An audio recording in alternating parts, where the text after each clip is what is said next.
నారాయణఖేడ్ నియోజకవర్గం వెంకటాపూర్ గ్రామంలో బీజేపీ కార్యకర్తలు ప్రచారంలో భాగంగా ప్రచారం నిర్వహిస్తున్న సమయంలో ఉపాధి హామీ పని కోసం ఇంటికి తాళం వేసి వెళ్లిన నవీన్ తండ్రి పేరు రాములు ఇల్లు ఆకస్మికంగా తగలబడడం చూసి బీజేపీ కార్యకర్తలు నీళ్లతో మంటలను ఆర్పడం జరిగింది. మంటలను ఆర్పిన వారిలో బీజేపీ సీనియర్ నాయకులు వీరమణి, జిల్లా ఉపాధ్యక్షుడు రామకృష్ణ, మండల అధ్యక్షుడు దశరథ్, కిసాన్ మోర్చా మండల అధ్యక్షుడు దశరథ్, జ్ఞానేశ్వర్, ప్రశాంత్, ప్రవీణ్ కార్యకర్తలు గ్రామస్తులున్నారు. కాగా అనంతరం ఫైర్ సిబ్బంది వచ్చి పూర్తిగా మంటలను ఆర్పడం జరిగింది.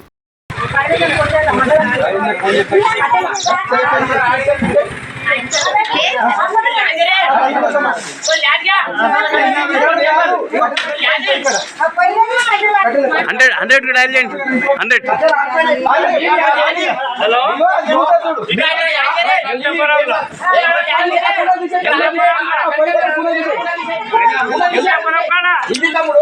హలో లోపలికి కొట్టాలన్నా,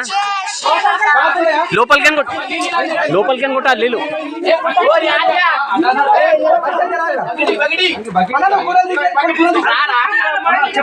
మరిన్ని అప్డేట్స్ కోసం మా ఛానల్ని సబ్స్క్రైబ్ చేయండి.